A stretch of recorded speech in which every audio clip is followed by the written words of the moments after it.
Hi guys, vanakkam for everyone. Today our chief guest Lieutenant Colonel Mr. Muruganandam. Let's talk to him. Vanakkam sir. Good evening, good evening. Sir, Yes. a few days ago, many lives were lost in attack in Pahalgam. After that, there is a situation of war between India and Pakistan. What is the next movement, sir? As I already had brought out in an earlier interview, both the countries have set on the path of preparing for the war. The preparation for the war is happening. Both the countries are approaching their respective well-wishers and the international community to gather and garner support. Diplomatic support, support in terms of military equipment and even to some extent military manpower. The process have already started. On the tactical level, ground level, both the countries have started partly mobilizing its forces. To some extent, the rearrangements and regrouping is going on. We are seeing a couple of videos in the social media as well as in the mainstream media. The movement of two divisions from the Baloch front towards Indian side. And I will not reveal what Indian side is doing because of obvious reasons of security. But yes, there are movements and realignment and the partially people are being activated. Some of the naval resources have gone towards they have been biased towards Arabian Sea, and of course Air Force being a strategic arm will be employed in situ also. There is no problem. Okay, sir. Yes. Today, Pakistan minister says we'll launch 130 nuclear weapon on India for locking Sindhu River. Sir, is it possible? It's a bluff. It's, I think, a bloody bluff, and we need not worry much. Why I am saying that? Launching a nuclear weapon is not like taking an AK-47 and a trigger-happy fellow firing the trigger. Launching a nuclear weapon involves assembling the warhead with enriched N-grade weapon material, which is very complex process, which involves scientists and which involves and also the warhead has to be co-opted with the missile, and missile has to be armed, guidance units has to be put in, and the fuel has to be given. All these things. Yes, tactical nuclear weapons. One may be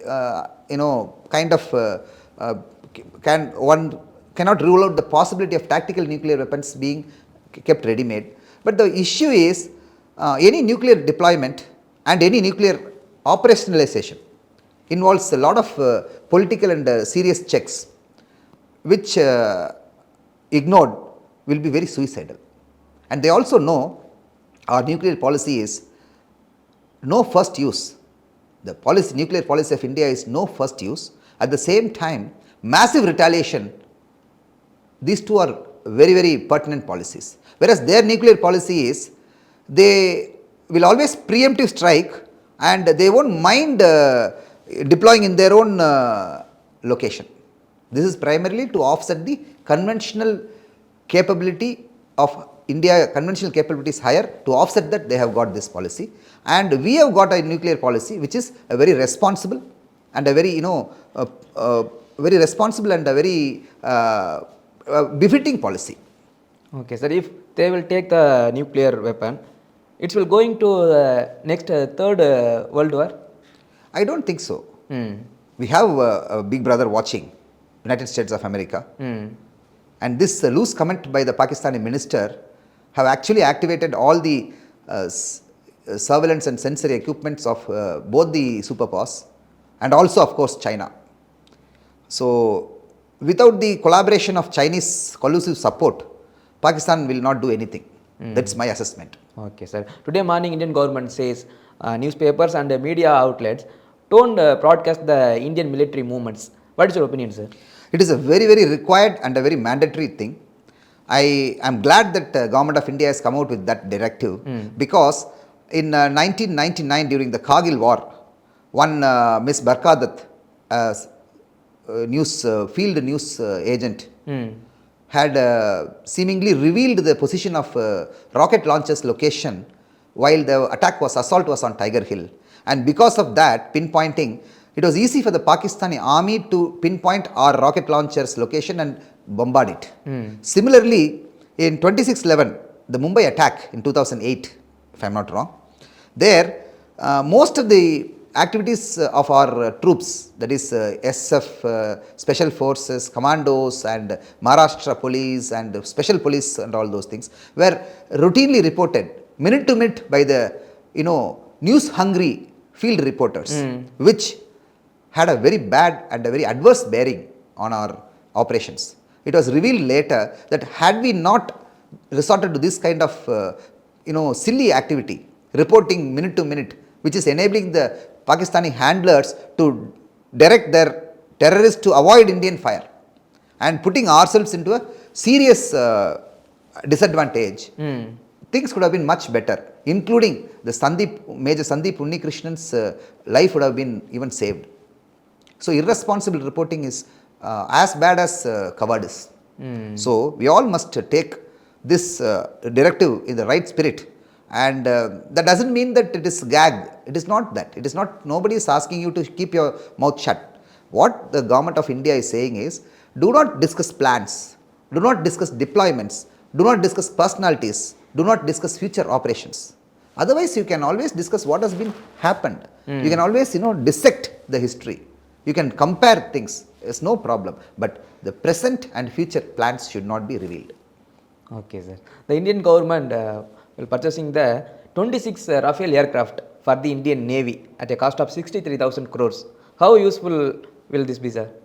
Rafael is a multi-role fighter aircraft which has proved its mettle to a large extent, and we have the Air Force version, and we were not having the naval version.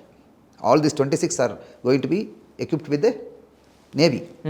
We presently have MiG-29K series, and Rafael is certainly a much higher platform, better platform, and we will be able to achieve much better results with the help of this modern, ultra modern, state of the art technology by the French and the Rafael aircrafts.